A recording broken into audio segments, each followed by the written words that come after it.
Here we go. It's Friday night. It's a special Friday night. I'm so excited. I'm so excited. We have a guest on because Ben said we're not good enough unless we have a guest. Yep, that's what I said. So I said, and Ben That is said true. Bruce was smart and he's tied into some of these underground Packer networks behind you and behind other Yeah. people and underneath Bill Huber and next to Rob Demovsky and on top of Jason Wilde. That's where Bruce lives all the time. And that's why he's on the show because he's that close to all these Packer insiders. Don't forget to get the chat started because it's not working. I'll get it started. You watch out. Don't tell me to get stuff started. I'm just telling you. Hey, we got something really special off the top. I'm going to stop joking around because this is serious. Tonight's show, very special night.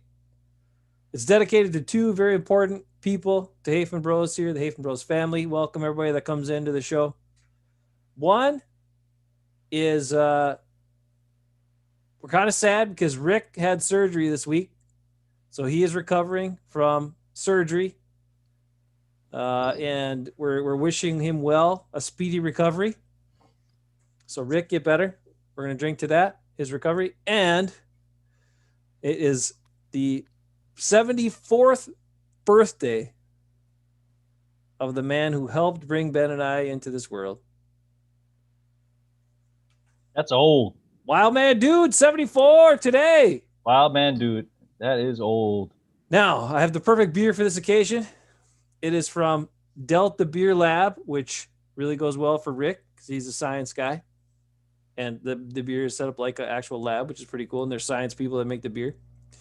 And it's also golden ale because Dad has now entered his golden age of living, the golden years at 74, right? Something like that. Nicely done. I think 50 is the golden years. Well, then he's still hanging out in there. He's in the golden era. That. All right, well, whatever. It's the best I can do. One beer, try to put science and old together. It's gold. That's what it is. Anyway, continue on. So we welcome in Bruce tonight, a guest who's going to talk to us about big Packer news. Big news today. Dropped today. Dad got a happy birthday gift from the Packers because they finally cut ties with two of Goody's, his two big free agent moves last offseason. 1 year in are now both gone.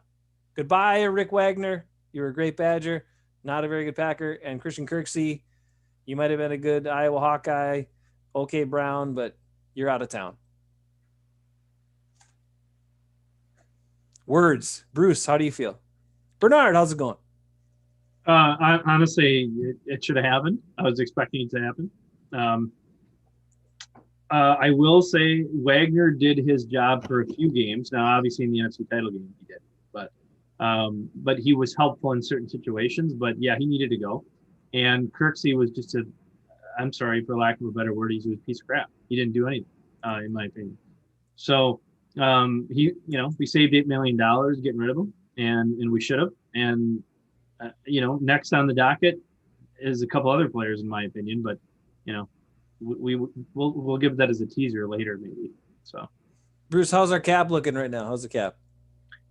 I believe, and I haven't looked at it lately specifically, but I believe the cap number was a little better than we thought. So it's like 10 million better, I think, right? So we were about 18 million over after that 10 million came off. Again, I'm kind of guessing a little bit. And then we just got rid of 8 million and then 6 million, right? 8 million from Kirksey and 6 million from Kirksey, excuse me. Yeah. There's a two million, half or something like that. So it's like 12 or 12 and a half. So they should be pretty close to even now after restructuring Bakhtiari's deal as well. So we might even have a little bit of room in there. I don't know. To be honest with you, I haven't looked at it exactly, but I think we're in way better shape than we were, 2-3 weeks ago. No question. I was reading something, quick glance at it, said they still had about 12 million to go down, but maybe that was before they knew it was extended. I don't know. For sure. I don't know if the 10 million is off though, that that they think is going to be better cap wise. I guess I don't know that for sure. So it might be more like 2 million, or something. I don't know. Yeah, well, that would be That may be close, pretty close. Not bad.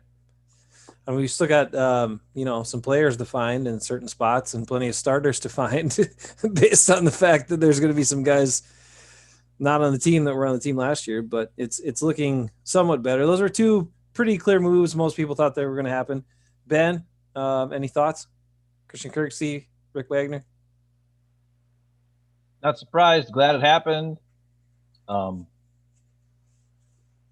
mean, their contracts were signed last year, and then the first year was not very much money, and then the second year it was going to be a lot of money, but the cap hit wasn't going to be big if they cut them.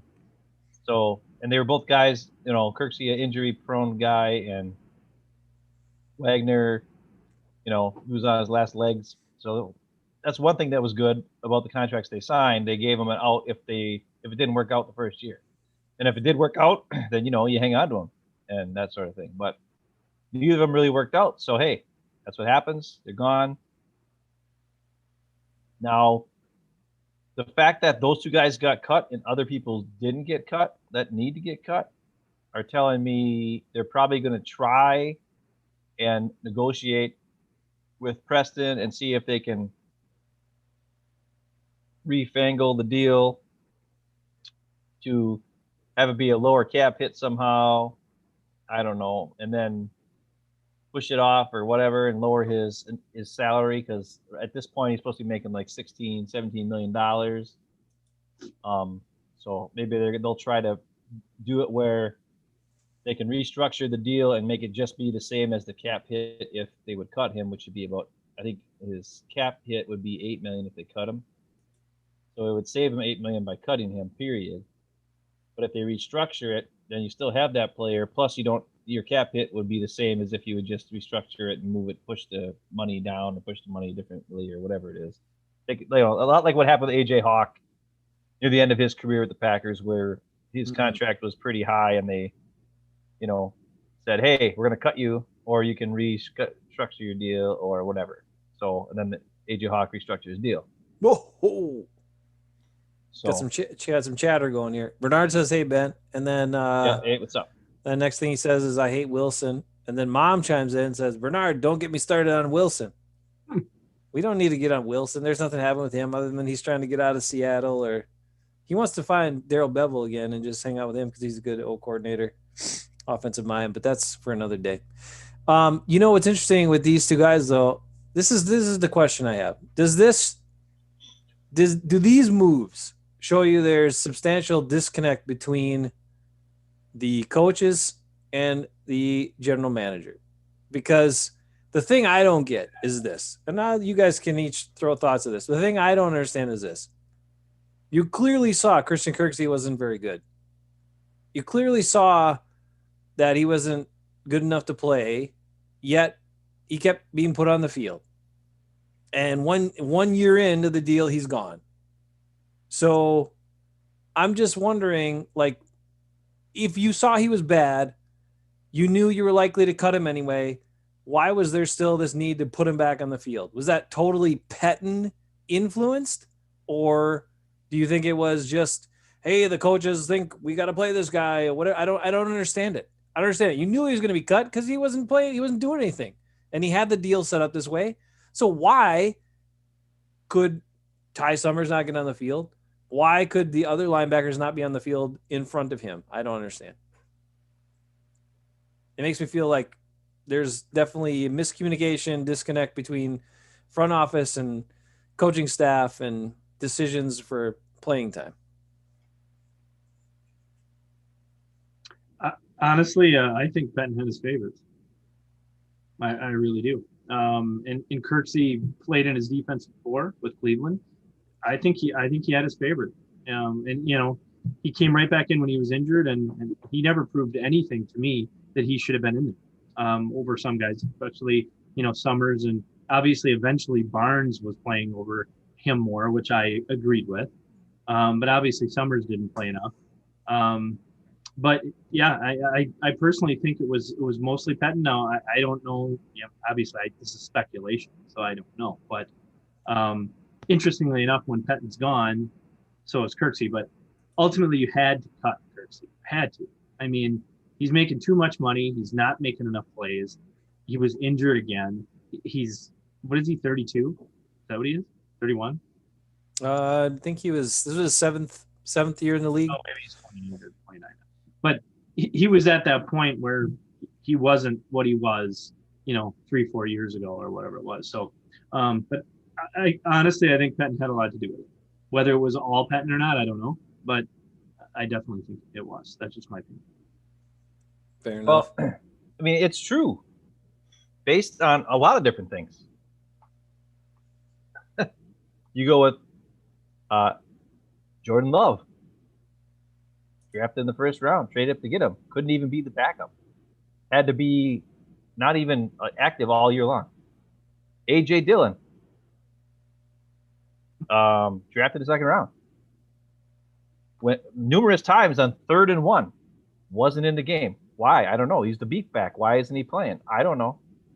And that's why a lot of times, and then the biggest culprit of all is Will Redmond. Why is he ever in the game? No one ever knows. So, and then Rick Wagner and Billy Turner in there instead of Runyon Bunyan. It's the coaches made a lot of dumb moves in playing time this past offseason where they could have had young guys in there making plays, and instead they had old guys who weren't that great. And you can get on Goody for making terrible moves. Okay. I will. I plan to. I know you always do. But the bottom line is he at least can see, hey, it took him 2 years to get rid of Jimmy Graham, but he did. You saw Kirk Earl can't do it. He got rid of Kirksey. Wagner was absolutely terrible in the NFC Championship game. See ya. He's not afraid to let guys go when it was a mistake, especially when it's a good move cap-wise. Now, if they weren't in dire straits with the cap, would those same guys been cut? Probably not, because they like to have veteran guys and all that kind of stuff. But I think the bigger issue is also the playing time that the coaches are giving people and giving players. And that's, that's a coach problem. I mean, Goody's given, like we've seen guys make plays when they're in the game and then they never get in the game again, and that's just like for another instance would be why was, like St. Brown, for instance, right? Who dropped the freaking 2-point conversion in the NFC Championship game, who hasn't really played in 2 years. He's been injured a lot, hasn't really done much of anything, didn't really know the offense that great. Why did he get so much more playing time after he came back from his injury ahead of Malik Taylor, who every time Malik Taylor was in the game, made a catch, didn't drop the ball? That's a good point. Knew his assignment, did a good job blocking on running downs and blocking downfield for other receivers. That guy knew his assignments and did a great job. But when the Packers were in the playoffs, was Malik Taylor in the game in offense? No. St. Brown was in the game in offense. And St. Brown wasn't that great. And to be honest, I hope they cut him this year. I don't think he's worth it. I don't want a guy taking up playing time. Like, honestly, Goody should be like, you know what? Obviously, you don't know he's not as good as these other guys are, so I'm just going to cut him so that you have to play Malik Taylor instead. Or you have to play whoever the other guys are instead. And that's what maybe they have to start doing. I mean, maybe, hey, to get Ty Summers in the game, maybe don't draft any linebackers this year and cut freaking Martin. And then they're forced to play Barnes and Summers as your inside linebackers, who are your best two options. Or the other thing is this. Maybe they'll switch it up and they'll go to, playing more of a 4-down lineman, and they'll play Summers in the middle, and then they can move Barnes to, an outside, or put Summers like an outside linebacker, and he can cover tight ends, put him on the strong side covering tight end or something like that, and have Zadarius be more of a defensive end instead of being, or Gary be a defensive end instead of being that outside linebacker who we know is never going to cover anybody because he only rushes the quarterback. But if you play him at an outside defensive end, and then you put Summers at outside linebacker covering the tight end, you put speed and aggressiveness there, who's a pretty good cover guy, and you also send the guy, let them do what he's best at with Gary and Z, right? Because obviously next year I think Gary and Z are going to be the starters. That's the way it's going to be. Even if Preston comes back, his role will be changed one way or another. Either he's going to be cut or he's going to take a pay cut. So it comes down to, I believe, coaches' decisions on playing time, which was a big issue last year and the culprit for a lot of problems that the team has had. You know, like Kevin King instead of Josh Jackson. Why? Was Josh Jackson that terrible compared to Kevin King? No. He was just pretty much the same guy, except he could actually tackle people. Put Josh Jackson in. It's not that hard. So hopefully, that's what, like I said last week, hopefully Joe Barry gives us a guy who says, hey, that guy makes some mistakes, but he tackles. Let's put him in there. Hey, that guy's young. He needs some experience, but he's fast, and he can cover, and he can get to the ball carrier, and he can get off blocks. Let's get him in there. Hey, that guy sometimes can get overpowered, but his first step is so quick that he gets to the backfield and messes things up. That's like, you know, I'm just talking about Josh Jackson, Ty Summers, Kiki, all those guys, when they're in the game, they make plays. And if they didn't see enough playing time, and Pettine was the problem. And it's going to be interesting. I don't know if you guys have heard. I have a question. I don't know if Bruce knows. What's the defensive coaches look like under Joe Barry? Has he replaced anybody that was there, or is it still the same guys, or are you not sure? I don't know. I haven't heard anything. I don't think he's really replaced anybody yet, but he could be interviewing. You know what I mean? And finding out, you know, who he wants to keep and who wants to get rid of is my assumption. But we got some quick chatter to catch up on before we go too far down another road here. One is a couple things going on, which are Bernard is trying to stir it up again by saying, I still think King needs to stay. And no, Bernard, you know he doesn't. Come on now. And then he goes in and says, cut P. Smith and bring in J.J. Watt. Well, sure, that'd be awesome. I agree with that. That sounds great. And then he's also saying he's talking about, you know, some Packer fans say we need to trade Rodgers, and that would be a big no. Although other quarterbacks are getting traded, we can get into that a little bit tonight too. Very nice, Ben. And Lee jumps in here talking about on this topic about players playing and not playing and all that sort of stuff. He thought that Montrevious Adams should have been playing more in 2018, 2019. And then Lancaster was okay then, but he really wasn't good last year. And Adams was not good the first 2 years we saw him. And then last year he was doing well. Like that was the best I've seen him play. He was actually a good rotational guy, and then he got hurt, and then he was out of the mix. So he will not be back. I don't know. He hasn't shown enough. His contract's up, so he hasn't shown enough to bring him back. In 4 years, I would not sign him back for anything. No, because the only time he actually started to look like anything was sometimes last year. But before that, he got some opportunities and really didn't do anything. Even in preseason games, when they had preseason games against third and fourth string guys, if you're going to be, you know, a guy that's going to play against top tier guys, you should be dominating in those times of preseason games. And he was getting pushed around in those times of preseason games. So he didn't show enough through the 2 years of opportunities that he had before that. Adams, Lancaster, Lowry, gone. They should all be gone. Okay. I mean, Adams is inconsistent. Yeah, he had a few good plays. What would he do? You know, he needs to go. Lancaster, all he does is hang out in the run a little bit. He can't rush the passer. He needs to go. Drops into coverage once in a while, Bruce. Well, I guess so. But I mean, and Lowry, come on, he's not worth $6 million or whatever the heck we're paying him. No, I mean, he needs to go. You need to find some guys in here that are actually going to be consistent and take care of what they need to take care of. And you know, you need to draft some defensive linemen. You need to draft an inside linebacker. Summers, I like him, but you need another inside linebacker that can be dominant. And if you're going to have a 3-4, you need to have inside linebackers. Look at Tampa Bay. I mean, that is why they won the Super Bowl. It wasn't because of Brady. You know, the GOAT did not win the freaking football game. He didn't win the Super Bowl. He didn't win in the playoffs. It was his defense that took care of business. You know, and don't get me going off on that because, you know, I'm going to go nuts off of Brady because well, whatever. But anyway, that's what we need is we need inside linebackers and a defensive line. that is why Tampa Bay's defense is so good, is because they're good up front and they're good at inside linebacker. Period. Yeah, the middle of the field guys. This is one thing I wanted to get into. It relates to an Andy Herman topic that he did yesterday, not today, but he did a video. Andy Herman does these Pack a Day podcasts, and I don't want to pick on anybody individually. I'm trying to take this different approach, Ben. I know sometimes I get kind of heated and we slam guys that say stuff that we don't agree with. I'm not trying to do that, but I think he needs he's a voice in the Packer realm for Packer fans.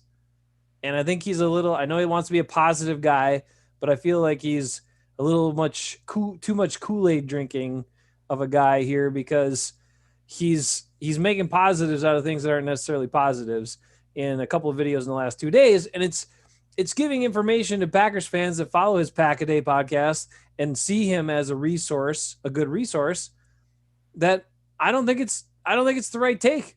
I don't think if you watch the games and you analyze it the way he supposedly does, I don't see how he comes up with some of those conclusions. And one of them was, he talked about the Packers. He was like, Packers fans, don't be all worried because we still have our core guys in place. Look at the core guys on this team, right? And he talked about the core guys on this team and how important they were, and how the Packers are all set up at these premier core guy positions. The Packers are all set. Okay, so I'm going to look at that real quick, and I'm just going to run this past you, okay? And there's a couple of problems I have with what he's talking about. Number one, he's mentioning Aaron Rodgers, and yeah, Aaron Rodgers is awesome. We know that. Okay. But then he got into these other guys. He talked about Bakhtiari. He talked about Devontae Adams. He also got into Devontae Adams, for example. Devontae Adams. He talked about how he's a guy that can just make the difference in the offense, and you can put him anybody. He can beat anybody. He can do anything. Like, he's this top tier wide receiver. Do we believe that? Is Devontae Adams he's very good at what he does, but is he a difference-making player at the wide receiver position? Is he? Go ahead, Ben. Ben's talked about we should cut him. They should cut him. Or trade. Oh, they should trade him. Trade him, okay. They should trade him. It'll only be a $3 million hit if they cut him or trade him. Right now, he's making $17 million next year. $17 million. That's a lot. Let me ask you a question. Let's take a look at another team that has a $35 million quarterback and a $17 to $20 million wide receiver, and tell me how good they have been for the last couple of years. Oh, yeah, Atlanta Falcons. That's what the Packers are right now. The difference is their $35,000 or $30 million quarterback is way better. But their receiver does not have the physical skills as that receiver of that Falcons team has. He's got better hands, though. Better hand. Well, better hands. A little bit better hands, yes. I am not a Julio Jones fan. I never thought he was that great. He's one of those guys who's like a big physical monster, and then never I could never understand how a guy could get, 90 some catches and 1,300 yards and then only have 3 touchdowns. Something doesn't work there. If you're that and you're 6'4", 220 pounds, blazing speed, super giant athletic abilities, and you have all those catches and only 3 touchdowns. It never computes to me. But when it comes to Devontae, I've talked about it many times, and people think I'm crazy, and I don't care. Watch the games. Aaron Rodgers is better when Devontae isn't in the game. The last 2 years, every game that the Packers played that Devontae didn't play in, the Packers won. And sometimes, yes, was it inferior talent they're playing? Yes. But did they win the games? Maybe the Eagles won, but I think he got hurt in the Eagles one in 2019. So that he played in it. He just didn't play the whole game. And they should have won that game anyways, because, the last play of the game was, MVS got hit on the play and the ball got bounced off his hands and whatever. But besides the point. Bernard Jones cooked us in 2016. All right, well, fine. Yeah, but that was a really terrible defense in 2016, Bernard. We know that. Hey, yeah, Ben, did he really cook us? I mean, I don't know. Listen, and that was 2016. Come on, it's 2020. They got torched pretty bad 4 years ago. He's a shell of himself now. Yeah, he's not. He doesn't dominate the way you'd expect a guy that wanted that much money and had been that highly praised and supposed to be this crazy athlete and all that stuff should. There are other guys Adams' production in the red zone and touchdowns and all that stuff is That's far better, right? And that's important, super important. It is. But I just don't see him as this like incredible difference making wide receiver that regardless of who you're playing and who he's playing against, that he's always going to be a guy you can count on to win and you can always go to him. I think they want to believe he is that. I think he believes he is that, but I think in reality, he's not quite that. But here, I want to get through the rest of this list. I'm sorry, I found it now. Because there's kind of a theme here. There's a couple guys that if these are your core guys, I don't feel that great about it. And number two, there's two other important things. Okay, so AR Devontae Jair, who Andy Herman says is arguably the best cornerback in the game. Now, I don't know if that's a little bit of a reach or not. Top 5. Okay, top 5. Bakhtiari, arguably the best at his position. Kenny Clark, who he praised, but then said he's a space eater. No, he's not. He's young. Not a space eater. He's young and he's getting better. So first, Kenny Clark has never been a space eater in his entire career. No, he's not a guy that chews up double teams like Mike Daniels did or other guys did that they've had, you know. Then he goes from that to Z. And then he says, now Z came down a little in 2020, but he was still, quote, one of the best at pressuring quarterbacks in the NFL, which I got a little stat. He had 59 pressures this past season. And in 2019, he had over 100 pressures. Not even. What does that tell you? Oh, and what happened in the last 2 NFC title games? Oh, disappeared. It wasn't even on the board as far as tackles and sacks. The last 2 NFC title games. Nothing. When it comes down to big time games, he's nowhere to be found. Cut him. Get rid of him. So they're not going to cut him. Here's the deal with Za'Darius. All right, Za'Darius is the worst one to talk about because he underperforms so much. But he's number 5 among edge rushers with a $17.25 million cap charge coming up this year. Okay, number 5. He's got a 20. No, it's 21 this year. Okay, maybe that was his 2020. It was 17 last year. Okay, that was his 2020 cap hit but he was still number 5 among edge rushers paid against a cap, and this was the production. The production was this. He ranked 10th with 23 quarterback hits.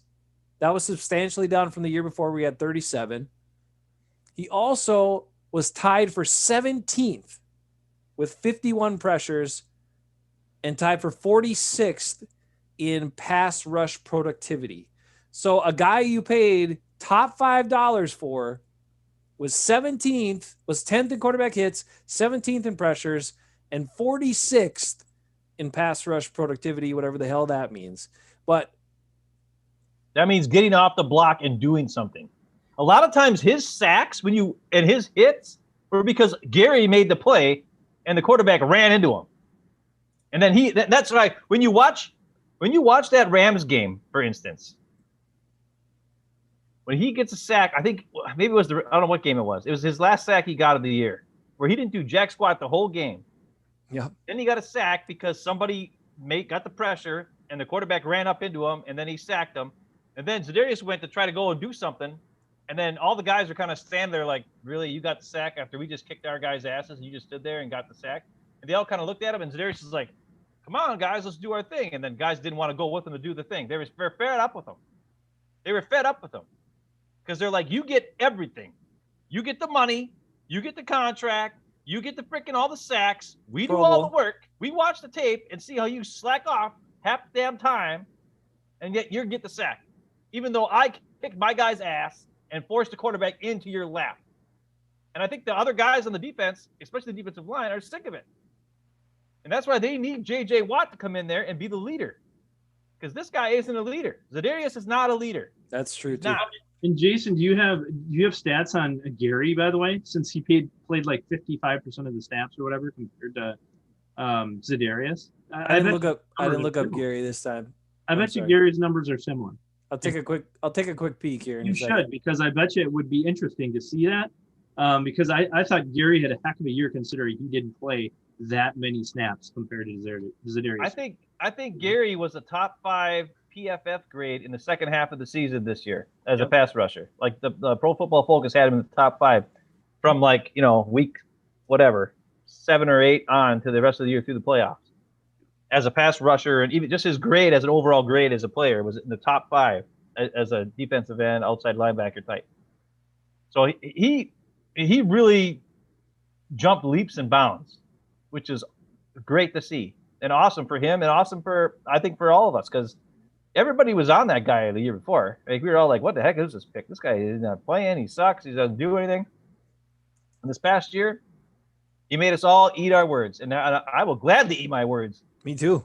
You know, I would love to see Za'Darius come out next year and destroy everybody and not take a playoff and freaking bust his hump and tell me to shut the hell up and go awesome. I'd rather see him do that. But what bothers me is when a guy gets all this praise for slacking off half the damn time. That's what bothers me. And he's the biggest culprit of it. So, whatever. All right, I got some stuff on Gary here. Okay, so despite missing the 2 games with injury, he was on the field twice as much as he was the previous season. He recorded 39 quarterback pressures during the regular season and 7 sacks, which the late season push is what landed him on PFF's list for edge rushers. Yeah, I mean, so if he had like 200 some snaps his first season, 220 snaps. So he had about 450 snaps this year, something like that, and had 39 quarterback pressures, whereas Z had another almost double that amount of snaps again and only had 51 quarterback pressures. Yeah, so one guy clearly was much more productive. And like you said, Gary almost never had, I mean, he always had movement. He was never like stuffed and then didn't get some movement to at least change the pocket or apply some sort of discomfort to the quarterback. And that's really what it's all about, right? It's not all about the sacks you get and all this sort of stuff. The other interesting thing about Za'Darius that I looked up as well is so he had 11 of his 13 and a half sacks, was it this year? I think it was 13 and a half. I think it was 14 and a half last year, 13 and a half this year. 11 of them came when the Packers had a lead of more than 9 points. And actually only 4 of them came when the Packers had a lead of 9 to 18 points. So 7 of his, almost half of his sacks, more than half, excuse me, as I'm doing math in my head on the fly, came when the Packers were blowing the other team out. So how impactful were those sacks?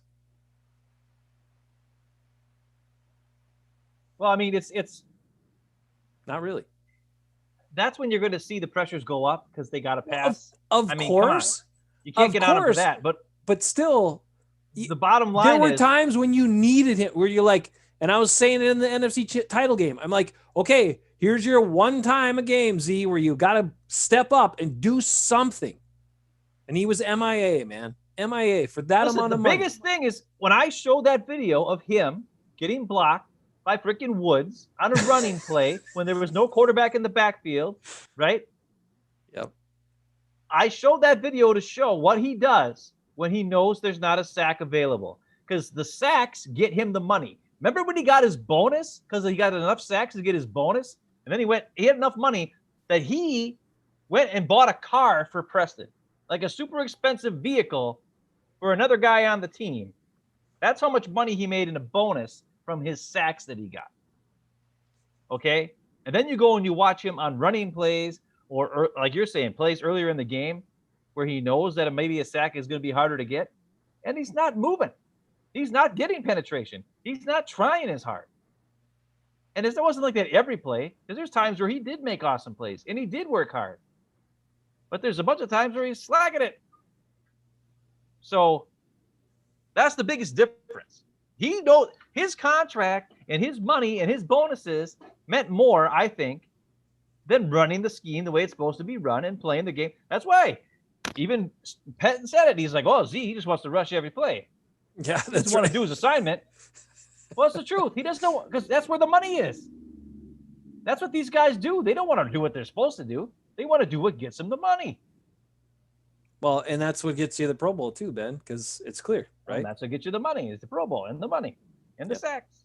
And that's what I like about Gary is Gary sets the edge better. He plays the run better. And part of that I think is he can play inside or outside. I mean, he really can. He could play inside a little bit, and I think he has a little bit as well. He probably is a better defensive end than he is an outside linebacker. I mean, let's be honest. He probably would be, but at the same time, he's versatile that way. And then he plays the run better and he sets the edge better, and he's got effort. And Za'Darius doesn't. I mean, he just doesn't. Like you said, Ben, and like you said, Jason, he doesn't put effort 100% of the time, and he doesn't play the run well. I mean, go back and look at the season. He's constantly not staying where he's supposed to be on the outside. He goes inside. He tries to get to the quarterback. They run right past him, or they get around him on the outside. It's constant all the time. And he gets blocked by tight ends, and not like just blocked. Sometimes pushed backwards by tight ends. Oh. And Bernard is bringing up. He's saying Kenny Clark is overrated and some other stuff like that. And I think that's the key is what you're trying to get at, Jason, is these guys that Andy Herman is saying are the core guys they're not as good as everybody thinks they are. Now, I am not a guy who watches every single game of every single team. So maybe the other team's core guys are kind of like our core guy. Like, I don't know. What I do know is this. When you watch Devin Bush, that dude is insane. Yeah. When you watch Devin White too. Devin White, yeah, Devin White's way better. But like all those guys, TJ Watt, all these guys, they're going at it. They're not slacking it. Now, and then we watched the Bears this year, and we saw Khalil Mack kind of slacking it a couple times. That's true. I mean, I don't know how much of it is every team is like that, or just the Packers are like that. I don't watch the games that close. But the difference is this too: is I think Kenny Clark could be really good in a one gap system, but in a two gap, he's not good. Right. But when he could just shed, and because there's a couple plays where he sheds and gets off the block and goes, and it's like, dang, that's cool. But when he had to try to hold the gap, hold this guy, and then try to make a play, he's too slow to react, and he's too slow of foot. He needs to beat with leverage and strength and get to the backfield, and then cause havoc in the middle by beating one guy to one side, whichever way they call it. If he's taking this gap or he's taking this gap, and go and make the play. And that forces the offense to be kind of on their heels. The way the Packers have been playing under Pettin is the Packers defense, they hold them up, right? And then see what's going to happen, which puts you on the receiving end. You're not aggressive. You're passive. And it's one thing if you've got like big monsters like Gilbert Brown and, like Saragusa or somebody like back in the day who was 350, 360 pounds, because they're not going to move. But Kenny Clark is under 300. He's 297 or whatever, right? No, he's not like a freaking. He's a little over 3, but he's a little over 3. Well, either way, he's not that type of player. He's not a two-gap player. True. And if he's your anchor, your biggest, most important guy in the middle, and he can't even do what you ask him to do because he's not designed, his body is not designed for that type of play, it's a problem. And hopefully the new system with Joe Barry will improve Kenny Clark's numbers, improve his production, also improve some of these other guys like Kiki and Gary and maybe even Za'Darius. Yeah, you're right. I mean, if all he has to do is go one gap and make a guy miss and get in there, maybe he'll be better because he won't have to have the responsibility of trying to figure out which way to go. He just goes. I think you're right. The system, that type of system, would fit Clark better, his skill set better, be way better for Kiki. And I think it'd be better for the defense in general, because then you wouldn't, like you said, you can cause a lot of disruption by defensive line penetration. We got a couple things in the chat, and I just want to finish with one quick point, and then we'll move on. Rick says Z can't play inside no matter how hard the coaches might want him to believe it. And the other big thing, and I pointed out right away in the season, I was saying it all season long, is Z's technique was terrible. He's even when he's in a stance, lower stance, and he's inside, he stands up right away. He's just too high. He has no leverage. So even though he's like 280 pounds almost, he loses all of his leverage and he just gets stood up and stuffed. Gary needs more snaps, Bernard says. Also Ty Summers, Bernard says. And then Rick makes a good point. He says those core guys are sucking up a lot of money and he's not sure the team's getting their return on investment. Now, the other issue, he also mentioned Amos as a core guy and then Matt LaFleur as a core guy, where he said Matt LaFleur is clearly shown that he's one of the great offensive minds in football. Okay, maybe that's a little bit of a stretch there, but whatever. But anyway, they've been successful. But here's the thing: out of all the guys that were said, okay, Rodgers, yes, Devontae, Jair, Bakhtiari, and Z, and even Kenny Clark to an extent, but those guys in particular, Devontae, Jair, Bakhtiari, and Z, those guys are all they're all a very small part of the operation. It's a small part of the field where they operate. So your impactful guys are the guys in the middle, right up the middle, especially defensively. And, offensive line, fine, great. You need that left tackle, whatever. But I just think like, even if a corner like Jair is dominant, even if he's dominant, how much is that really changing the other team's offense? He's only taking up one spot on the field, and it's usually to the outside. The team still has the whole middle to attack and the whole other side to attack.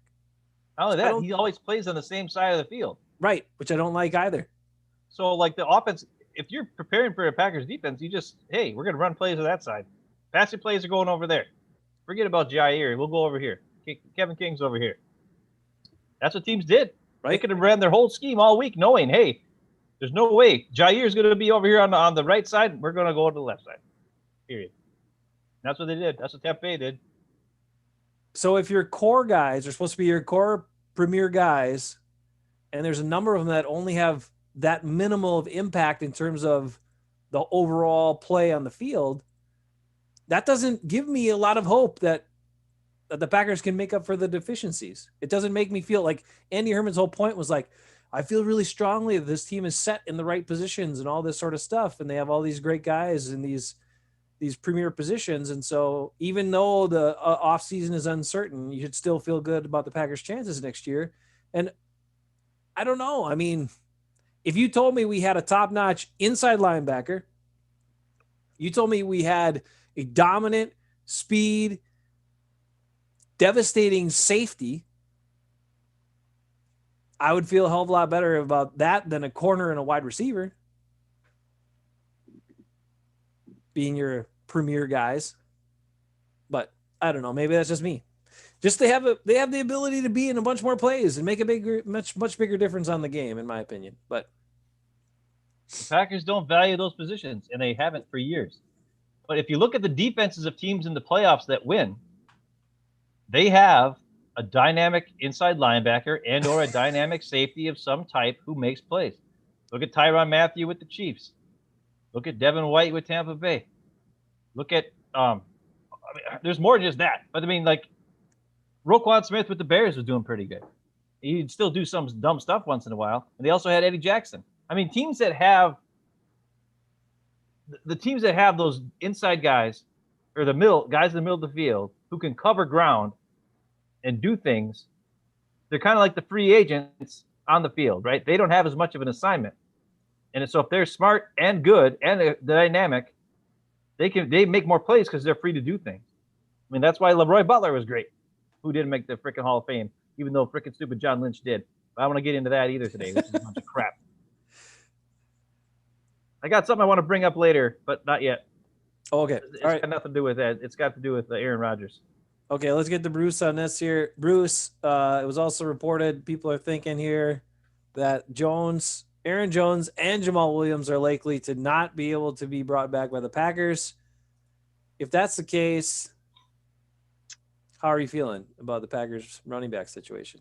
Well, you already know how I feel about Jonesy. I mean, we let him go. The offense is different. It's totally different. Even with Aaron Rodgers. I mean, in my opinion, it's not as dynamic. And I've said that before. So as far as Williams go, I mean, if he goes, he goes. I mean, he's a nice back. He runs hard. He blocks well on third down. But I think, if he's going to get paid $7 or $8 million by somebody, I mean, you're not going to pay him that. I mean, just not going to. But I think Dillon is going to be a good back. I think he's got the possibilities. We're going to draft another back this year. We're going to. It's going to happen. And I don't see either of them coming back. I really don't. Not at this point. They would have already taken care of Jones at this point, I think, if he was coming back.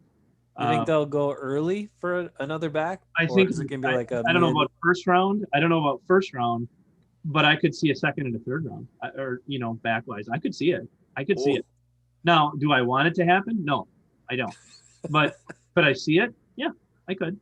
But personally, I mean, we need a tackle. We need a right tackle. Yeah. We need an inside linebacker, which they probably won't draft. But we need an inside linebacker, and then we need a wide receiver, but defensive line. Yep, there's a lot of holes in a quarterback.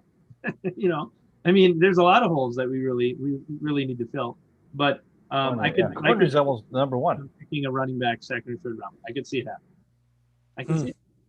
So that in that sense, Goody's approach would be trying to stack the backfield for the next three years again by making back-to-back, choices early in drafts for running backs, which is interesting because, again, I mean, they haven't drafted a lot. They haven't drafted a lot of running backs. They haven't put a lot into running backs since they've had Williams and Jones on the team, which is fine because why would you? But then they, go for a Dillon, a second-round play last year, which seemed early to all of us, but I guess if you wanted him to be familiar with the system coming into the time he was going to take over, at least you did that and accomplished that. But I don't like it. I don't like it at all because I've said all the things about Dillon before. I think he can be solid. I think he can be good, but I don't think he's ever going to bring any breakaway element, any threat to, really break off big runs. And that, what does that do then for your play action and things like that? Are the safeties really going to come up and bite as much as they did when it's Jones or something like that? I don't know. And I don't think he's going to get through those small holes that this offensive line is going to create like they have when Jones gets through them. But I think you're wrong. Okay. I hope so. Matter of fact, I know you're wrong. Well, I hope I am wrong. I've been wrong before, and I hope I'm wrong again. What do you mean by that, Ben? I mean, Jason doesn't respect A.J. Dillon. He talks shit about him all the damn time. Yeah, I'm not. I just don't. You've been doing it all freaking. I'm sick of it. I don't think he's as good as. I know he's not as good as. Dude. Okay. We'll see. We'll see then. You're like, oh, you can't. When you said that MVS pushed A.J. Dillon 6 yards downfield, that's a joke. He was stopped before MVS started pushing him anywhere. AJ, watch the tape. AJ Dillon keeps his legs moving, and he's chugging and he's chugging. MVS didn't help him at all. All right, we'll see it. So you're going to get a chance to find out this next season. You'll get a chance to find out. They need him to be something. I know. Drafted him in the second round. He needs to be a top-notch running back. He's got speed. He's got size. He showed he can catch out of the backfield. He had a couple of really good catches in the NFC Championship game. The one game where he got the rock, he ran it hard and he ran over dudes and he had a breakaway 30-some yard touchdown, whatever, 28, I don't know however long it was. He ran all over dudes. I think he could be great if they put in like some tight ends, put in Lazard in there, move some guys in motion, blah, blah, blah, and have him go to the outside. He doesn't have to have a small hole. If you kind of bunch it in on one side, put the receivers over on this side, and see what the defense is going to do. If they play man and have guys over here, then run it off the outside. Just like that play Tampa Bay ran with Fournette, the touchdown Fournette had. Did you watch that play? That was gorgeous. It was gorgeous. Because the Chiefs were in a terrible defense. They didn't know what the hell was going on. And Tampa Bay went big. They had 6 offensive linemen in on that play. And they ran it off this side. They spread everybody out to this side, put all their big dudes on this side, and just went. And then Fournette got through, and then it was gone. That's the kind of stuff A.J. Dillon can do. Give them a big box, force them to play less small guys, okay, and closer around the line of scrimmage, and then he busts through and takes off, just like he did against Titans on that fourth down run, 4th and 1, touchdown, boom. Because everybody was up close, and then he goes. But he can do more than that. Give him a break. He's not going to be Aaron Jones. Aaron Jones can make chicken salad out of chicken crap. We watched him do it many times. I don't know if A.J. Dillon can do that. But he'll get you 3 yards, 4 yards. He'll run over dudes. He'll keep the drive going. And I would, if they do not bring back Williams and Jones, I would like to see them use A.J. Dillon more than what they did with Aaron Jones. I want to see him in the game, on the field, as a bell cow back, and give him like, Dorsey Levens type stuff. Oh, they're going to have to. They don't have anybody else. Yeah, he's that's what I want to see. Because one thing I don't want to see is a guy who's in there and then he's out, and he's not in there for a whole 2 drives, and then they put some other guy in there, and like Aaron Jones couldn't get going, and then they put Jamal Williams in there for a whole. It's just dumb. I hope Aaron Jones goes somewhere where they use him and he's awesome. And I'd love to see him be a Packer. To be honest, I think he's going to see free agency, and teams aren't going to give him what he wants. And he might come back to the Pack for like a 1-year deal, just to be like, all right, fine, I'll come back and do 1 year. Give me some money, guaranteed money, because maybe the numbers aren't there this offseason. Then he comes back, it tears it up again, and then maybe the Packers extend him after next year because they'll have more money to work with. I don't know. The franchise tag is only like $8 million for running backs. I'm just saying. And they could still do that. I'm not saying to do it, but $13 million is what he was looking for, right? 12 or 13. You're saving $4 to $5 million for a 1-year deal. Mm-hmm. And you maybe have an opportunity next year because maybe Adams you don't re-sign. I don't know, because isn't Adams a free agent after this year? Yep. Yeah, people are saying they have to extend him. They have to. And then you look at it and you say, well, is Rodgers gone? I don't know, right? We don't know. We have no idea. So then you may have the cap changes after this year. It from what I see on Spotrac, it's good. I mean, it's pretty solid next year if we handle it right. So, hey, you could do that. Will they? I don't know, but you could do it, and then you could sign him to a long year deal, maybe this season in the season, or wait till near the end of the season if he's not injured, and then sign him to a longer term deal. But I don't think they're going to do it. But I mean, you could do it. But if they did it, they better use him a lot. That would be the thing.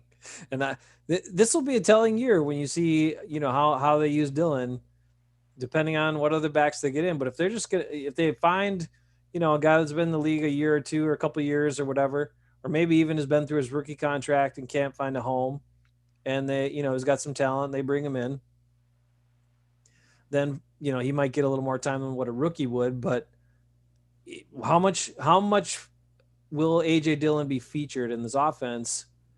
And will that say, did they always fear that Aaron Jones was just too fragile, he was going to get hurt all the time or some crap like that, which seems dumb because he hasn't really been hurt other than 1 year, but early on. And I don't understand. I never understood that. We never got it. Why they didn't use the guy when they had him as much as they should have, I don't know. I'm just saying it's definitely going to be different. And he doesn't have elements that Jones has. And I have said it before, the Packers don't have the linemen, the offensive linemen that are these big movers, these big bruisers that can open up big holes like some offensive lines can. And I don't think Dillon's going to be as good as finding the holes and getting through them as Aaron Jones was. But I think hopefully with Jones, this offense goes down to 26 to 27 points a game.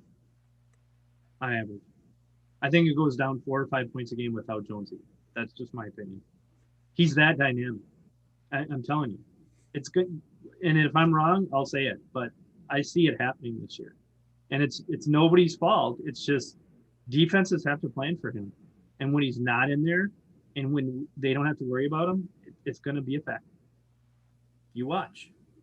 See, but then why did they have almost 45% of the plays he doesn't play in? It just doesn't make sense, Bruce. I agree. Like, I don't understand. If that's what you believe, then why are the Packers dumb over the last 2 years and don't get him the ball? Why did we watch him against the Chiefs rack up over 240 yards of offense, most of it in the passing game, and then never see that for a year and a half? Why? I don't understand it. And then they can barely move the ball. sometimes in the second half against the Colts, second half against Jacksonville, against the Panthers. Couldn't move the ball. Couldn't do anything. Did they try to do some stuff with Aaron Jones out of the backfield? No. And then how many times did you watch this past year? Rodgers back there, they run plays, and then they just have Aaron Jones just sit there and wait. And then Rodgers and then dumps it over there after the linebacker is already running straight at him to kick his ass. I mean, it doesn't matter, man. The reason why the team was successful this year and scored a bunch of points this year was because Aaron Jones had game-changing plays in the second half of games, like the first drive. How many times in the first drive of the second half when they were like, well, I guess we should run the ball a couple times because we didn't do it in the whole second quarter, and then he tears off a 50-yard run or a 70-yard run or a whatever it was and gets him into scoring position, and they score in the second half, and then they blew a guy, or they took over the game at that point. They weren't trying to run those big plays. It just happened because Aaron Jones made that big play. See, and that's where I agree with Jason, is that he's right. I'm not saying Dylan can't be a dynamic back, but he's not Jones. He's not. And that's going to be the difference, in my opinion, is Jonesy can break those 70-yard runs and 80-yard runs, but I just don't see Dylan being able to have the speed to break those.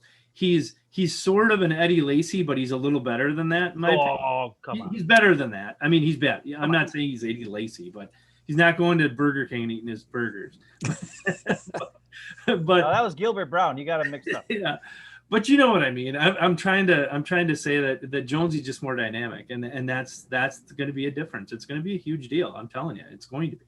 And you can't. The thing is, what if MBS takes that next step? He won't.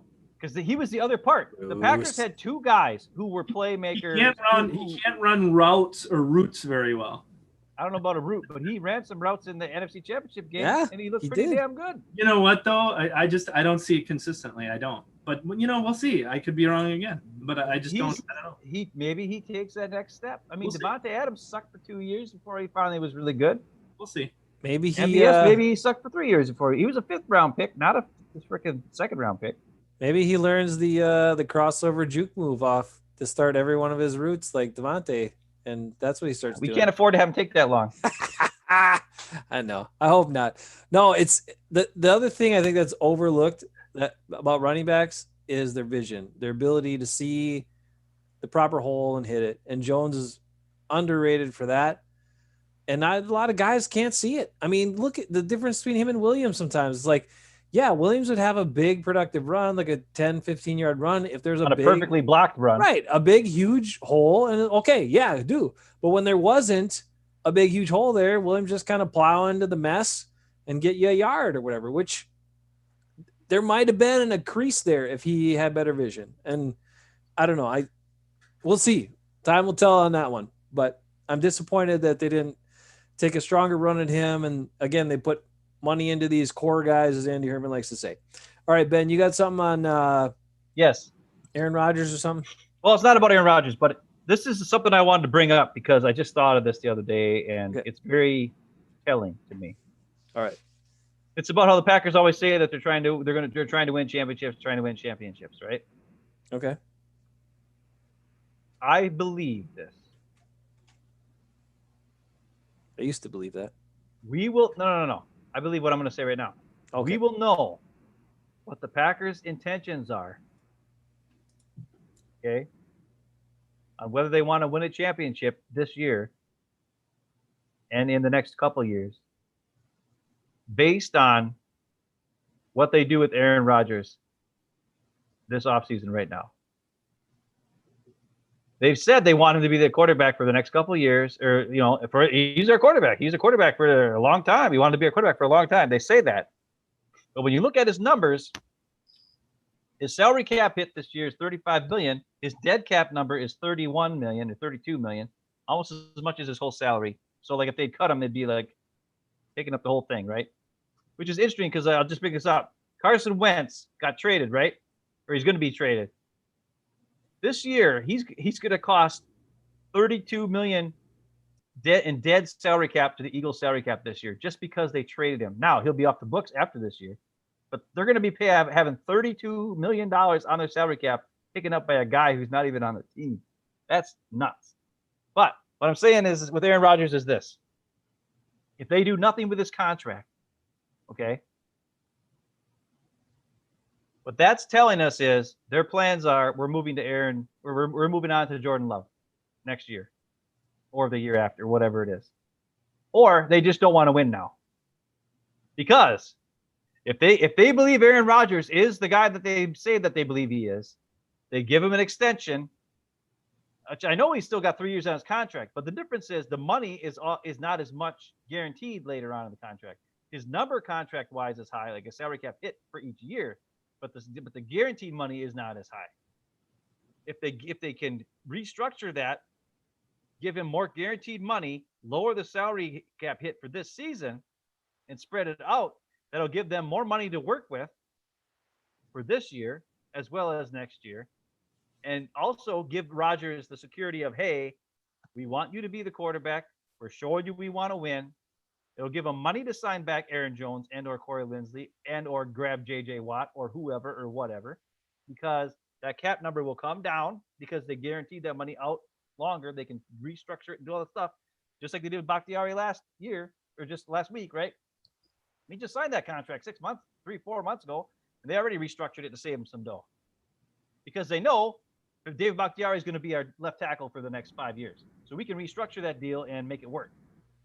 But if they don't restructure Aaron Rodgers' contract, that's them pretty much saying, yeah, we don't know if Aaron Rodgers is going to be a quarterback in 2 years, much less 3-4 years down the line. And it's also saying we don't really want to win right now. We just want to get through the year. We got Aaron Rodgers. He's a big name. He'll sell some money. He'll sell some tickets. He'll give us a chance to win, but we're not going to go all in.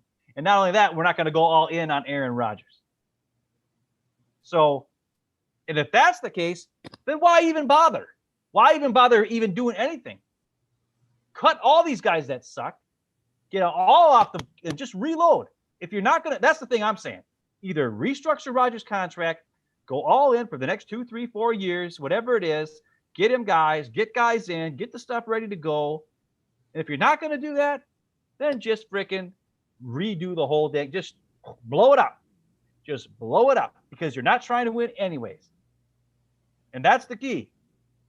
If the Packers do nothing with Aaron Rodgers' contract, that means they don't believe in Aaron Rodgers after this year. They don't want to try to win right now, and they don't give a crap.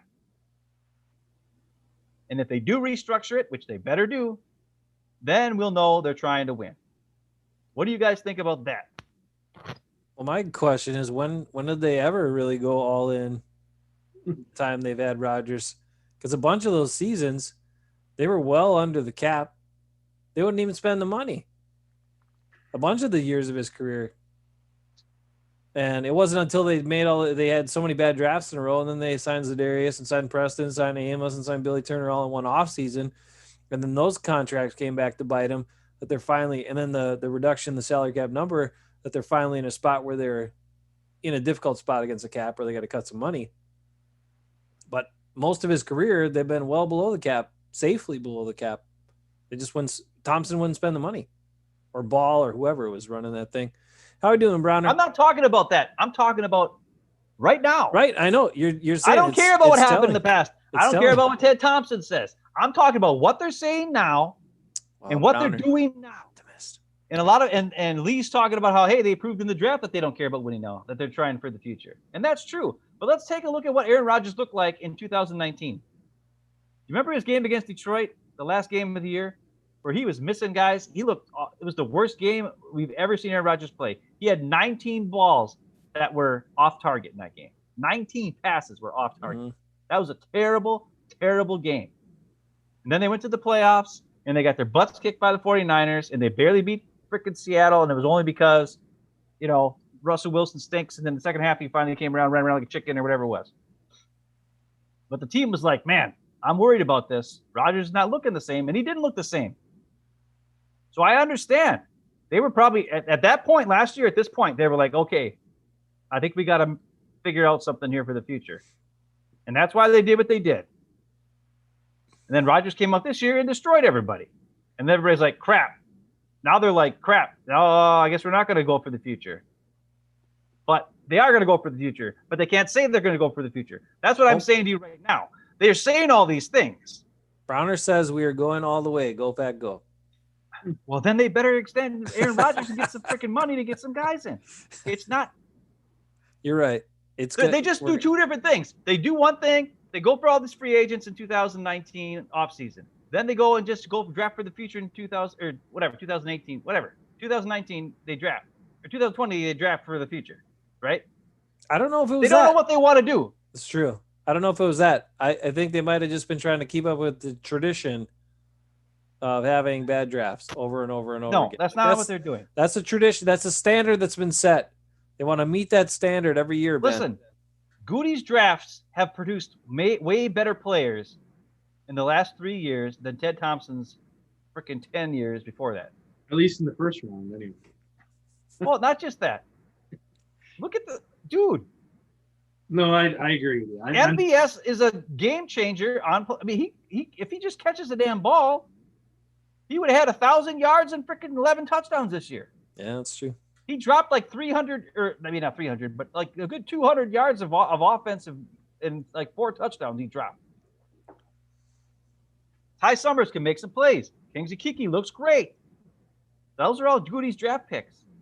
Josh Jackson, we don't know what he looks like. Owen Burks, we don't know what he looks like. He never gets in the game. Yeah, that's true. Is that their fault? You still got Jair. We know he's good. Elton Jenkins has been doing great. I mean, I think DeGuara is going to be good. I don't know. I think Goody's draft picks have been halfway decent. They're way better than the crap Ted Thompson gave us. All right? I mean, come on. Demarius Randall and Quentin Rollins in the same freaking draft. That was ridiculous. That was a bad one. I mean, come on. But they did draft Micah Hyde. Okay, yeah. And they also drafted David Bakhtiari and, and Mike Daniels and all these guys. Yes, they drafted good players in like the late rounds. But maybe that was Goody. Maybe Ted let Goody draft those guys. And maybe that's why Mark Murphy hired him in the first place. I honestly do agree with Ben as far as if they don't restructure Rodgers this year, that tells you something. But I hope I'm wrong, but I don't think they're going to do it. And this is the reason why. You don't draft a QB in the first round, and you don't move up to get him, and you don't pay him guaranteed money for 4 years if you're not going to have him be your starter in 2 years or 3 years from now. You just don't do that. Okay, but here's my thing, Bruce. What happened when Aaron Rodgers got hurt in 2017 and 2018? Or 2016 or whatever, 2 years where he was like out for half the year. They sucked. They had Deshaun Kaiser in there for a couple times. They had stupid Brett Hundley in there. Guys that sucked. Yeah. Okay, Jordan Love, yes, he's a first-round pick, but by being a first-round pick, they can pick up his fifth-year option, right? It's true. His money will probably not get much more than $4 million, $5 million per year in the next 5 years. Yeah. Which is not that bad. Take a look at teams like the Saints, who had a $10 million guy in Taysom Hill, a freaking, I don't know how much money James Wilson was making, and $27 million by freaking Drew Brees. Look at all that money pulled into 3 different quarterbacks. Look at what the freaking Raiders had with 2 guys, Carr and freaking Mariota. Look at what all these other, look at freaking, what I'm saying is this. There's a lot of backup quarterbacks in the league right now who make way more than Jordan Love does. And they might not be even close to being as talented as Jordan Love is. We don't know. We haven't seen him, and we haven't been able to see him play in games yet. Now, Tim Boyle, is he going to be back? I don't know. I think he's not going to be back. I think Goody is going to force LaFleur to make Jordan Love the backup next year by not bringing back Tim Boyle. But you kind of have to. Free agent. It's going to make Dad mad. Well, I'm just saying. Dad likes Boyle. But what I'm saying is, it's Jordan Love at a $4 to $5 million backup quarterback could be a really good backup quarterback. And it might be an insurance policy. And by getting him in the first round, it gives you 1 more year to evaluate him prior to whether knowing you have to pay the guy $35 to $40, $50 million a year that all these stinking quarterbacks are making way too damn much money nowadays. I hear what you're saying. That's the only thing I think. It's not like a terrible. The thing that was a terrible move about drafting quarterback this last year was it didn't help him win any games this year. Okay, because he wasn't even the backup, and Aaron Rodgers didn't get hurt. But based on Aaron Rodgers' history over the last 3 years, and then also his play at the end of the year in 2019, I understand the drafting of a quarterback and decision making of doing it. It was just stupid. It wasn't smart, but I understand why they did it. I want to get to Lee's comment, and then I want to give Bruce a chance to talk on that comment. But Ben, just a quick correlation there that's interesting is another guy that's had a similar thing. David Bakhtiari has had injuries the last several years where he's missed games basically every year, and they didn't draft a tackle. They didn't draft a tackle for when Bakhtiari's missing games all the time, and that's a premier position, and you just gave him a bunch of money and you just extended him.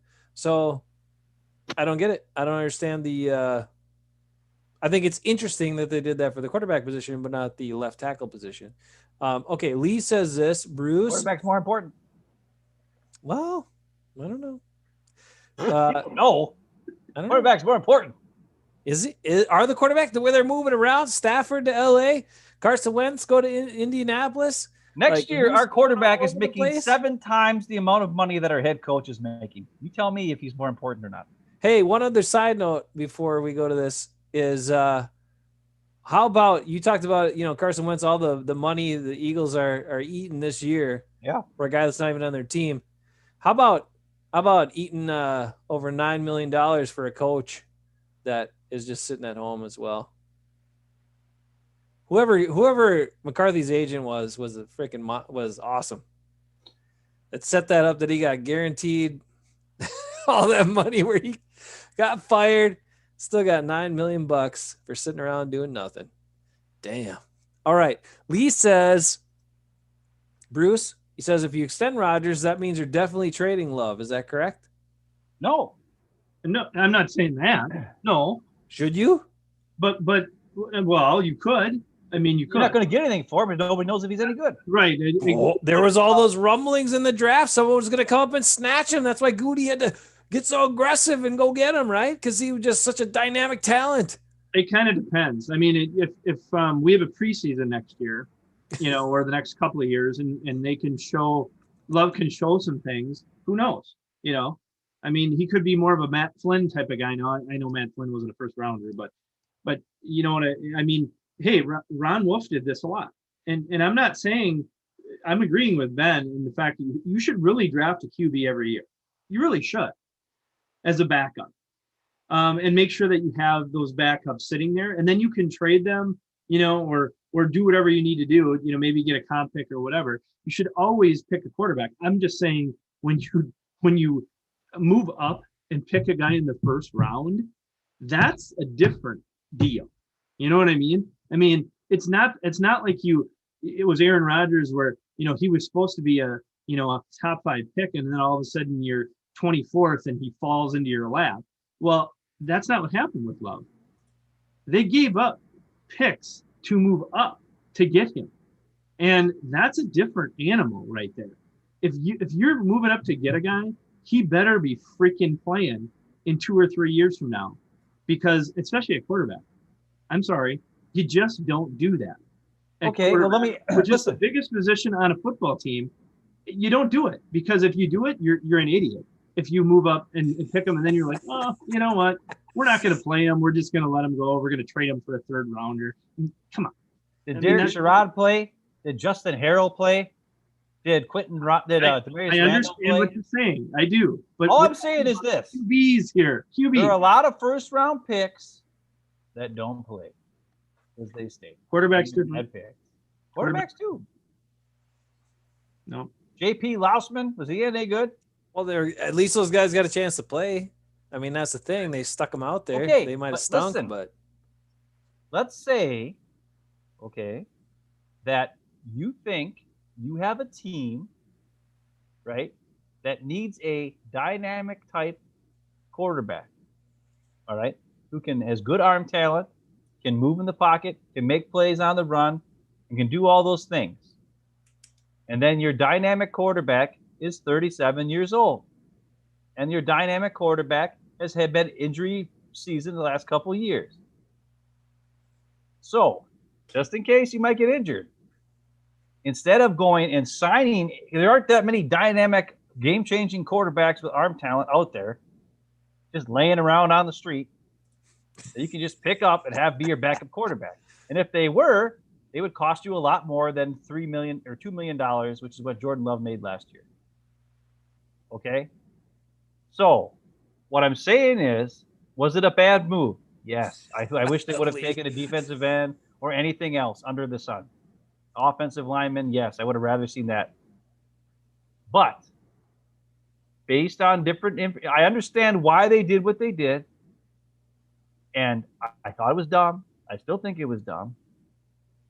But they're just saying, hey, the other thing about first round is this. Like I said, it's 5 years. You've got 5 years now because you can pick up that fifth-year option, and it's not going to be – no, the fifth-year option will be a lot more expensive. I will say that. Usually that fifth-year option is quite a bit more than what the first 4 years average was. But it's still a thing where they're able to have 5 years to figure out whether the guy's good or not good. And they should know from practice. I mean, the Packers knew with Aaron Rodgers. They still weren't quite sure because they drafted 2 guys in the second round and in the seventh round the year that Favre left, right? But still, it's just like Graham Harrell and whoever the other guy was. But I'm just trying to be a unbiased, not crazy Packer fan. I mean, it's taken me a year to be able to do this, guy. By the way, because for the last year, I just been thinking it's the dumbest thing I ever heard of. But from looking at all of the mistakes that these other teams have made and how, look at the Patriots. They had to go pick up Cam Newton off the scrap heap, and he couldn't even throw the ball. I mean, after Tom Brady left. Drew Brees is leaving. They've got Taysom Hill, who we think is okay, and they had to grab Jameis Winston because they've got nothing there.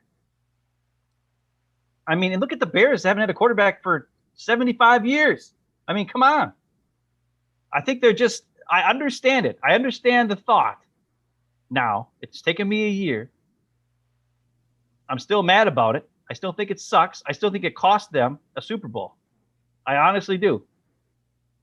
But I understand the thinking for future as well as even this last season. What if Rodgers would have got hurt? And Tim Boyle went in there and did something stupid. And maybe they needed Jordan Love to come in and he played great. Who knows? I don't know. Hey, you never know. Listen, I watched his tape. And I know. He's got a good arm. He can move in the pocket. He can move on the run. He had a lot of interceptions this last year, but I told you, they ran a really stupid offense, and it was different from the year before and they had it. Their offense was like 3 freaking different design routes for wide receivers. And the whole defense knew exactly what they were going to do every time. And not only that, but as the year went on, he got better, and the offense got more complex as the year went on.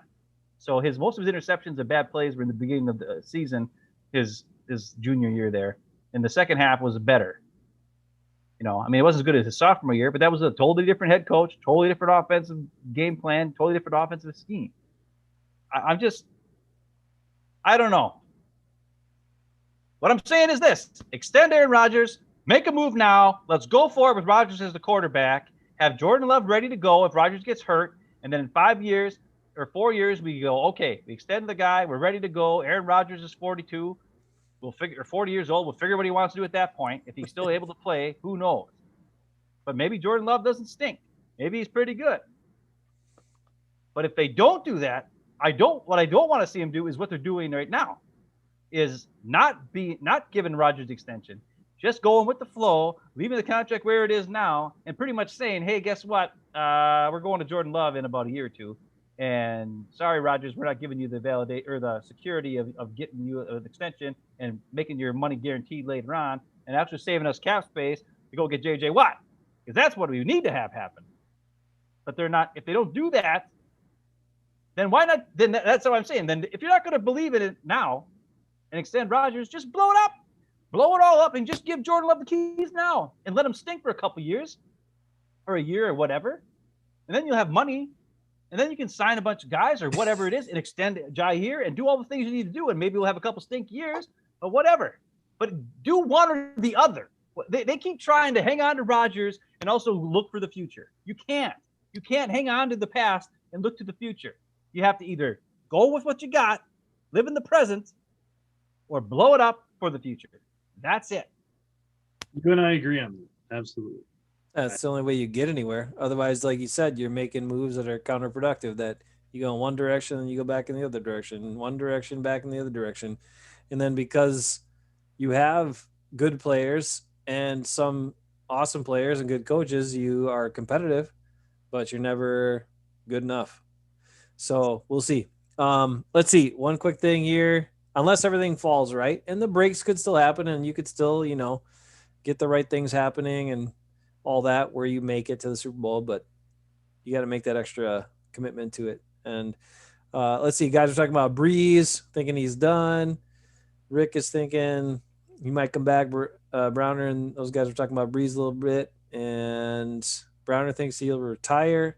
I mean, after that last game he played, I mean, come on. Does he have anything left he can do except embarrass himself on the football field?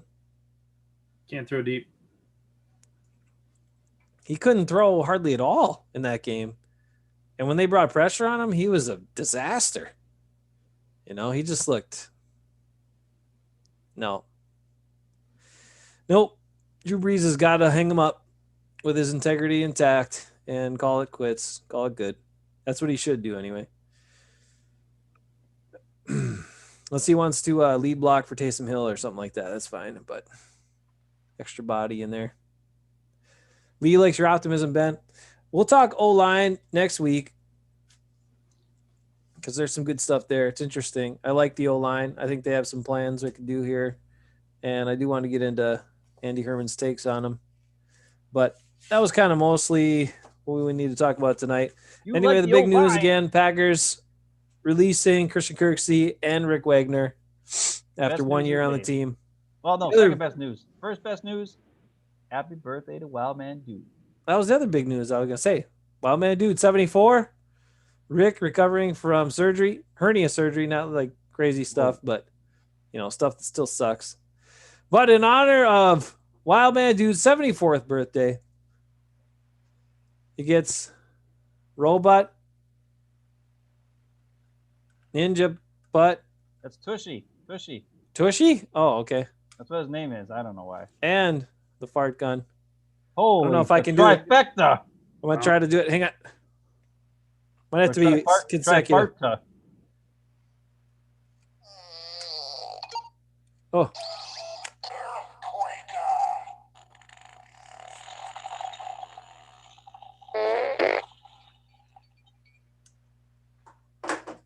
You should have started with the gun and then he only does the earthquaker. Sounded kind of juicy.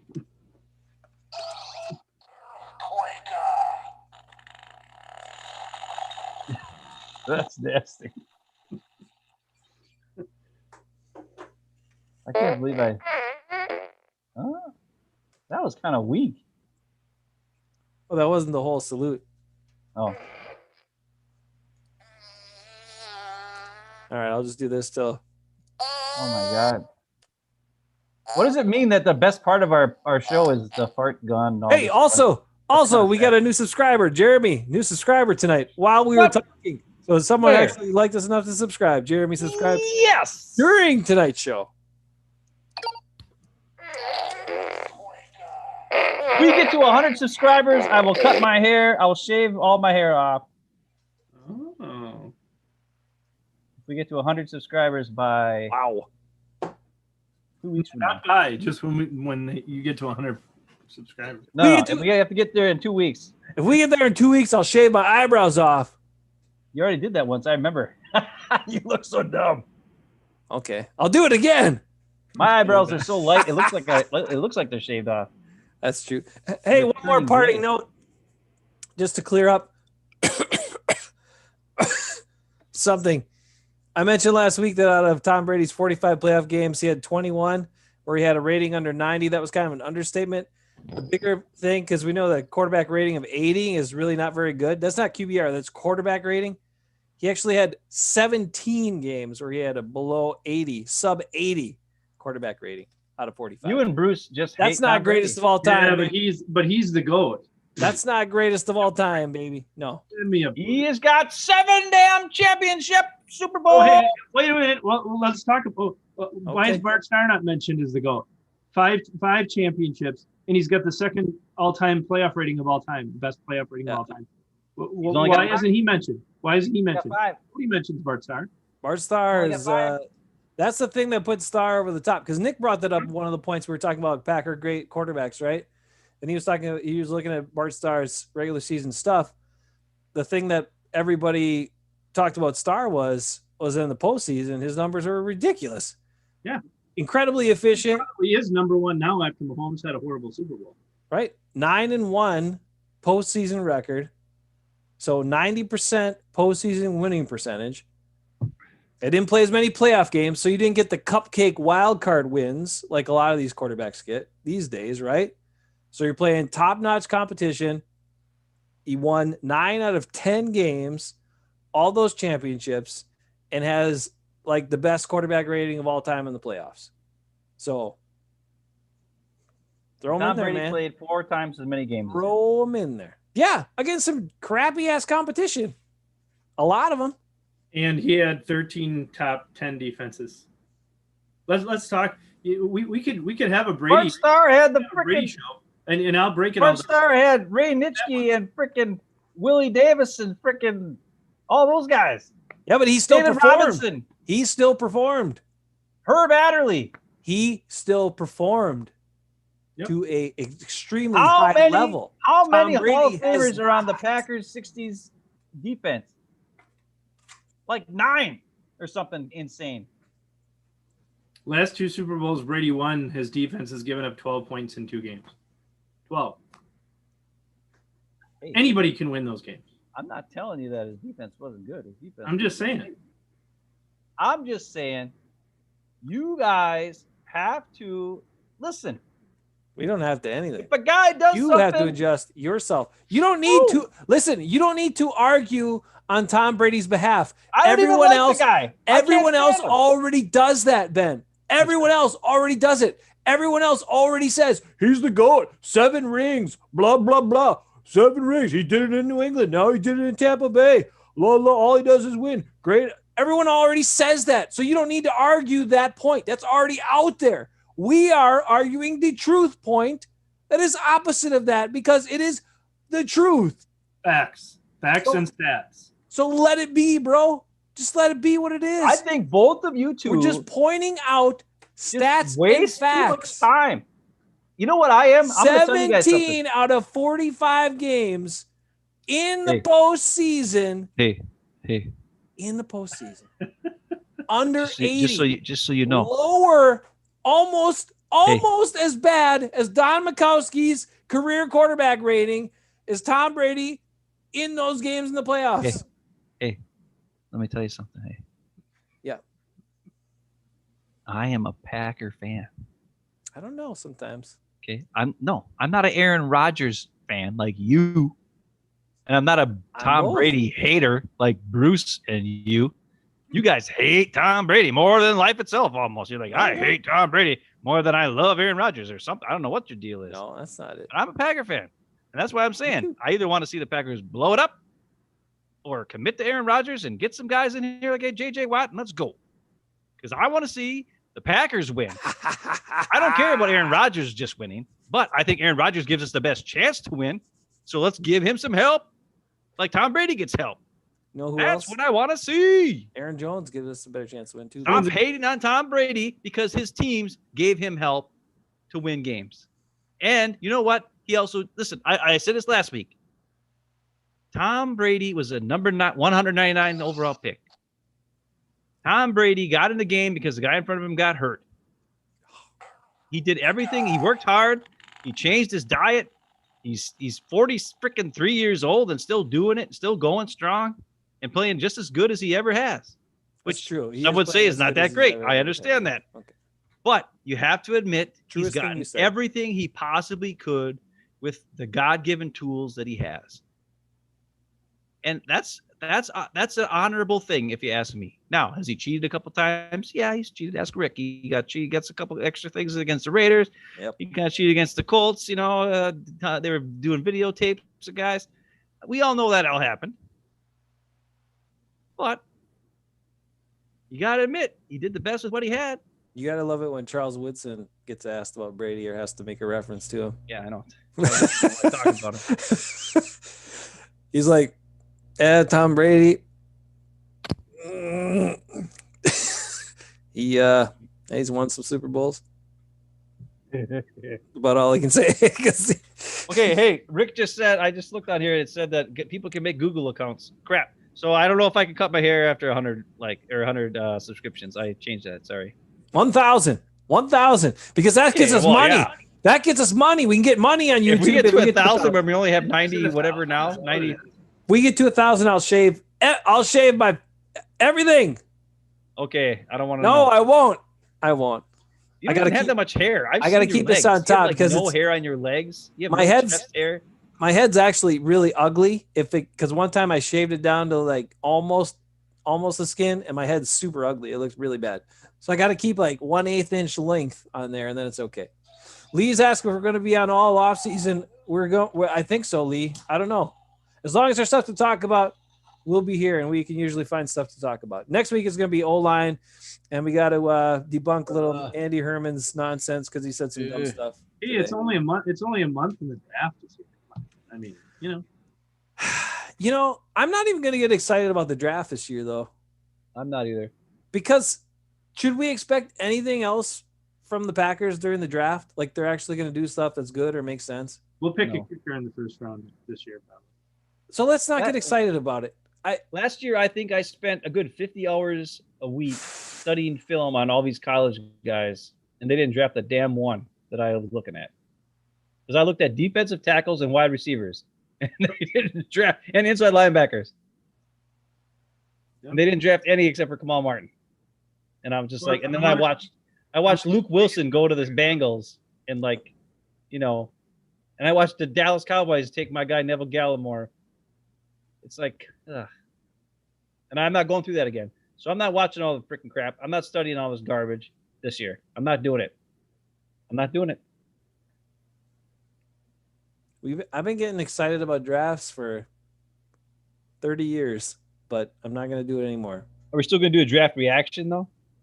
Yeah, we can react to it. Last year, that's how people found us, was because of our crazy draft reaction. Now, we probably won't have a Jordan Love pick like we did last year, but I'd like to go back to that. Do you think Aaron Nagler actually calls himself a true Packer fan? Can he be considered a true Packer fan when the drafting of Jordan Love he was like super excited about and made this big thing about it? Is that really he says he carries the G all the time.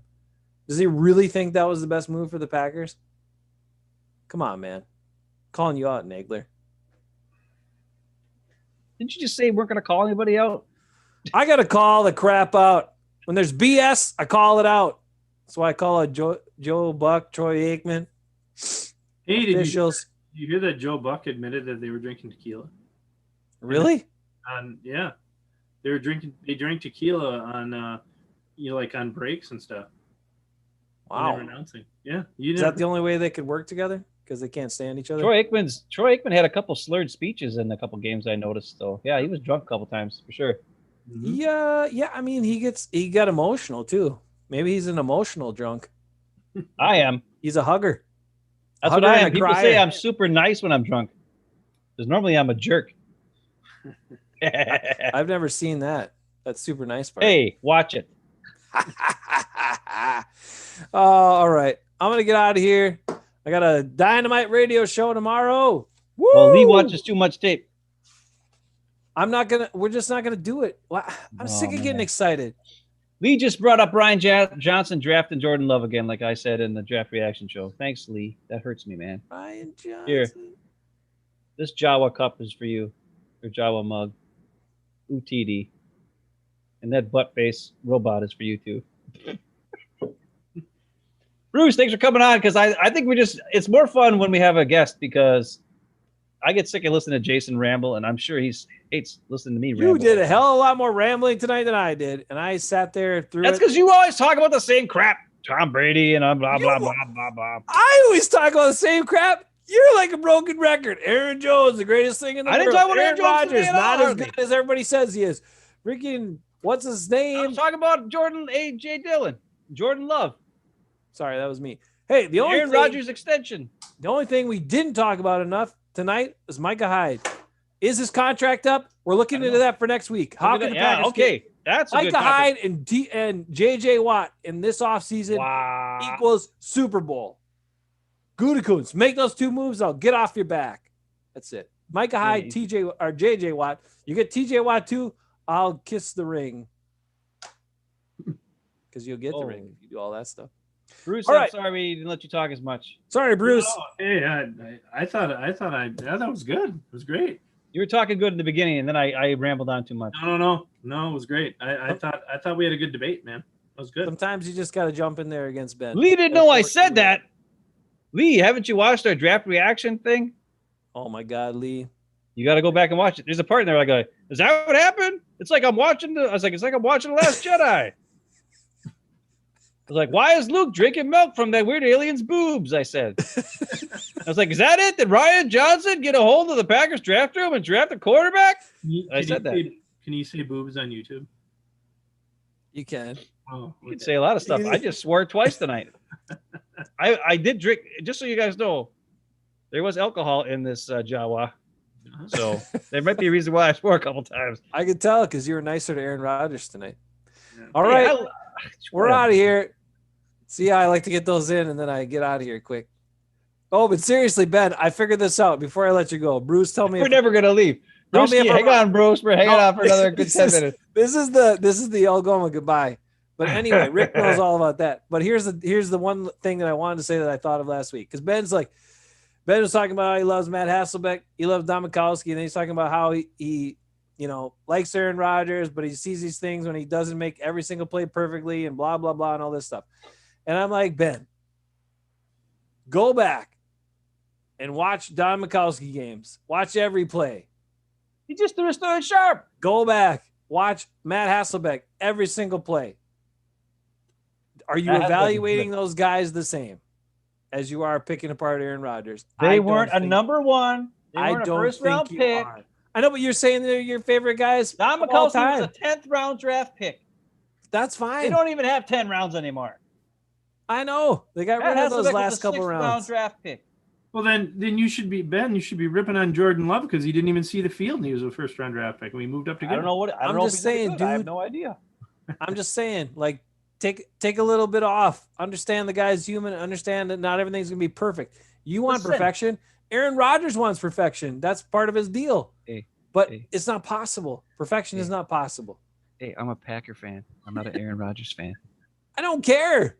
I'm not going to look at I'm not going to be an apologist for Aaron Rodgers when he makes $35 million and is engaged to a Hollywood starlet and is probably going to be the next Hollywood host. Starlet. She's the next not going to be the next host of Jeopardy. I'm not going to make apologies for that guy and make excuses for him. I'm a Packer fan. Your job as a quarterback of the Green Bay Packers in your freaking 15th year, whatever, how many damn years it's been, is to run the goddamn play the way it's called and freaking throw to the open guy. It ain't that hard.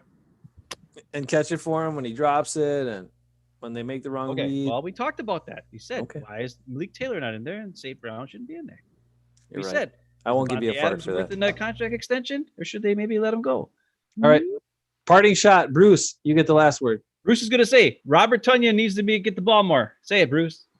Robert Tonyan needs to be signed. That's for sure. He will be. Get done. Bruce, parting shot. Last word. Now, don't make Ben put words in your mouth. I'm going on mute. Bruce, thanks for coming on. Happy birthday, Dad. Happy birthday, wild man, dude. Rick, heal that groin or that hernia. Not the well, whatever. Whatever's feeling bad, heal it up. Bruce, it's all you. Have a good night, everybody.